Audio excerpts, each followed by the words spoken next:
Quatrième partie. L'horreur dans les yeux.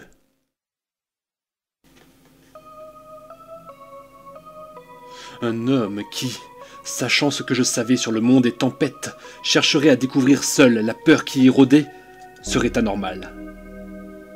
Que deux au moins des phénomènes qui donnaient corps à cette peur fussent détruits ne donnait qu'une mince garantie de sécurité physique et mentale dans cet achéron diabolique et multiforme. Je n'en continuais pas moins mes recherches, mon zèle augmentant à mesure que les événements devenaient de plus en plus monstrueux. Lorsque, 2 jours après mon effroyable aventure dans cette crypte où j'avais vu les yeux et la griffe, j'appris qu'à 20 miles de là, un nouveau meurtre avait été commis au moment même où les yeux me regardaient, j'éprouvais les convulsions véritables de la terreur. Ce que j'éprouvais était un mélange de peur, de stupeur et de fascination, si intime qu'il en était presque agréable.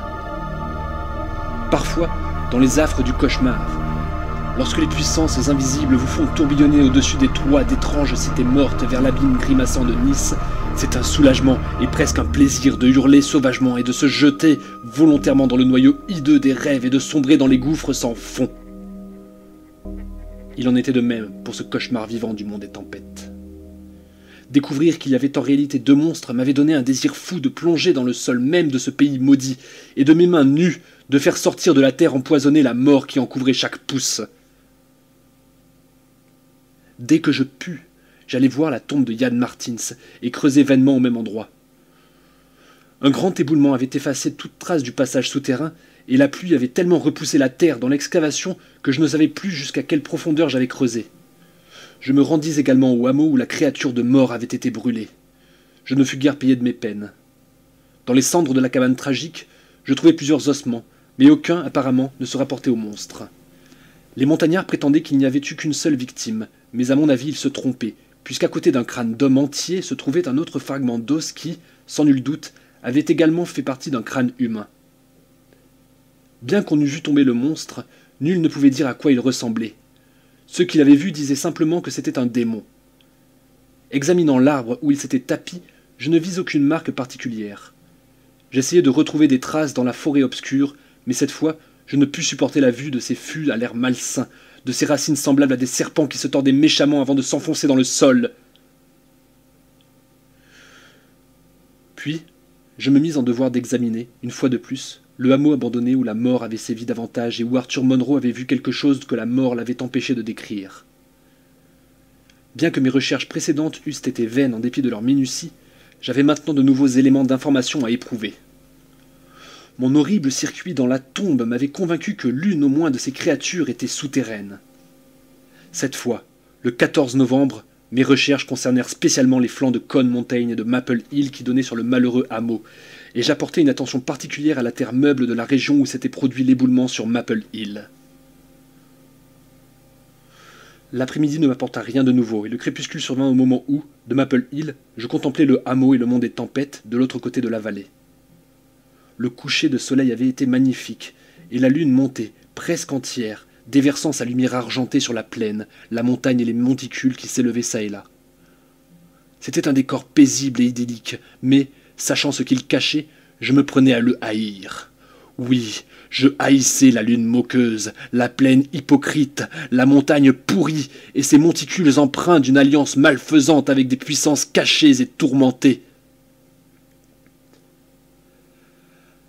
Là, comme je regardais vaguement le paysage au clair de lune, mon regard fut attiré par quelque chose de singulier dans la nature et la disposition de certains éléments topographiques. Sans avoir de notion bien précise de géologie, dès le début, j'avais été intrigué par les monticules et les tertres qui couvraient la région. J'avais déjà remarqué qu'ils étaient nombreux autour du mont des tempêtes et moins fréquents dans la plaine que sur la montagne elle-même. L'existence d'un glacier préhistorique expliquait sans doute cette moindre importance aux caprices et à la fantaisie du sol. Maintenant, devant les ombres sinistres qui s'allongeaient au clair de lune, je me rendais compte clairement que les pointes et les lignes du réseau de monticules étaient étrangement en rapport avec le sommet du mont des tempêtes.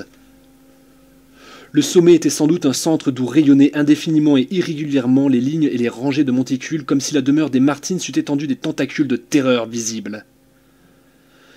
Cette idée de tentacules me fit passer sur l'échine un frisson incompréhensible, et je cessai d'analyser les raisons qui m'avaient incité à les prendre pour des phénomènes glaciaires. Plus je réfléchissais, Plus cette interprétation me semblait fausse, et brusquement, de nouvelles idées se firent jour en moi. J'apercevais d'horribles et grotesques analogies entre l'aspect du sol et ce que j'avais vu lors de mon aventure souterraine. Sans m'en rendre compte, je me mis à répéter des mots sans suite. Mon Dieu, les taupinières, il faut fouiller tout cet infernal endroit. Combien? Cette nuit-là, à la maison abandonnée. Elles ont saisi Bennett et Toby d'abord, de chaque côté de moi.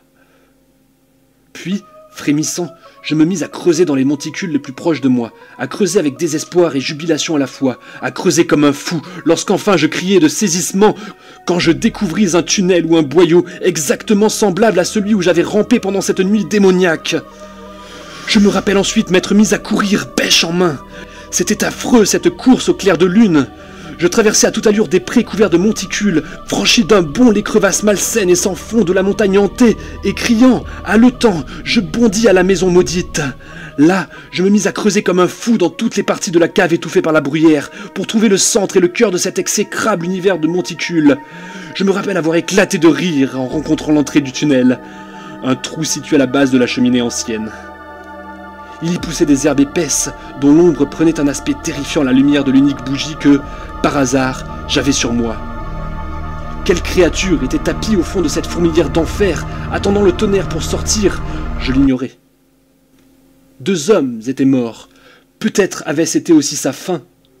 Mais il me restait ce désir brûlant d'atteindre le secret le plus intime de ce démon que je continuais à considérer comme une créature bien définie, matérielle et organique. J'hésitais quelques minutes.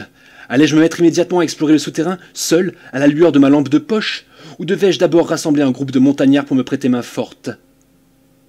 Mes réflexions furent interrompues par un brusque coup de vent venu de l'extérieur qui, en éteignant ma bougie, me laissa dans l'obscurité la plus complète. La lumière de la lune ne traversait plus les crevasses et les ouvertures situées au-dessus de moi. Saisi d'une douloureuse appréhension, j'entendis un roulement sinistre et éloquent du tonnerre. Une multitude d'idées confuses s'empara de moi, et je me dirigeai à tâtons vers le coin le plus reculé de la cave. Mon regard, cependant, ne pouvait se détourner de l'horrible ouverture située à la base de la cheminée. Par moments, lorsque la faible lumière des éclairs, traversant les herbes au dehors, illuminait les fentes du mur, j'apercevais les briques croulantes et les mauvaises herbes qui y croissaient. J'étais consumé d'un mélange de crainte et de curiosité qui allait croissant. Qu'est-ce que la tempête allait faire surgir? À la lumière d'un éclair plus violent, j'allais m'installer derrière une touffe épaisse, au travers de laquelle je pouvais voir sans être vu. Si le ciel est miséricordieux, un jour, il effacera de ma mémoire le souvenir de ce que je vis. Il me laissera atteindre en paix ma dernière heure. Le sommeil me fuit et, quand il tonne, les narcotiques sont mon seul recours. La chose surgit brusquement. Rien ne l'annonçait. J'entendis d'abord, venant de profondeurs inconcevables, un bruit de galopade, un halètement infernal, un grondement sourd, et enfin je vis sortir, par l'ouverture située à la base de la cheminée, un jaillissement de vie multiple et repoussante, un flot abominable et ténébreux de corruption organique, 1000 fois plus hideux que les conjurations les plus noires de la folie et de la morbidité. Grouillante, bouillonnante, houleuse, écumante comme de la bave de serpent, s'étendant comme une maladie infectieuse, cette horreur sans nom sortait de ce trou béant et débordait de la cave par toutes les issues possibles pour se répandre dans les maudites forêts nocturnes et semer la terreur, la maladie et la mort. La chose n'était pas une, elle se composait d'une infinité de créatures. Dieu sait combien il y en avait, des milliers sans doute, et voir leur flou à la lueur intermittente des éclairs était affreux. Lorsqu'elles se furent suffisamment essaimées pour être aperçues comme des organismes distincts, je vis qu'il s'agissait de singes nains et velus, ou de démons, caricatures monstrueuses d'une tribu animale. Leur silence était abominable. C'est à peine si j'entendis un cri, lorsque l'une de ces créatures, avec l'habileté que donne une longue habitude, s'empara d'un de ses compagnons plus faibles pour s'en repaître. D'autres attrapèrent ce qui restait pour le manger goulûment. Alors, en répit du vertige que me causaient la peur et le dégoût, la curiosité fut la plus forte. Pendant que le dernier des monstres s'écoulait et quittait ce lieu infernal d'un cauchemar inconnu, je sortis mon automatique et tirai. Le coup de feu fut couvert par l'éclat du tonnerre. Des ombres torrentielles, rouges et visqueuses, se poursuivaient, haletant et glissant, dans les corridors infinis du ciel violet et zébré d'éclairs. Fantasmes sans forme, dessins d'un kaléidoscope vampirique, forêt de chênes monstrueusement nourries dont les racines en forme de serpents se tordaient, aspiraient d'innommables sucs dans la terre grouillante de démons cannibales, tentacules en forme de tertre, nés d'un boyau souterrain de pourriture perverse, éclairs de folie sur des murs couverts de lierre malsain, galeries démoniaques étouffées par une végétation putride. Au bout d'une semaine, je me trouvais suffisamment remis pour faire venir d'Albanie une équipe d'ouvriers qui fit sauter à la dynamite la maison des Martins et tout le sommet du mont des Tempêtes. Ils écrasèrent tous les monticules visibles, détruisirent certains arbres trop florissants dont l'existence même était une insulte à l'équilibre de l'esprit. Tout ce lieu maudit disparut dans l'oubli. Après cela, je retrouvai un peu de sommeil. Mais je ne goûterai jamais un vrai repos tant que je me rappellerai cet indicible secret de la peur qui rôde. Il continuera à me hanter. Qui sait, en effet, si des phénomènes analogues ne se produisent pas dans le monde entier? Qui, sachant ce que je sais, peut penser calmement aux cavernes inexplorées et à ce qui peut en sortir? Je ne puis plus voir une entrée de métro ou un puits sans frémir.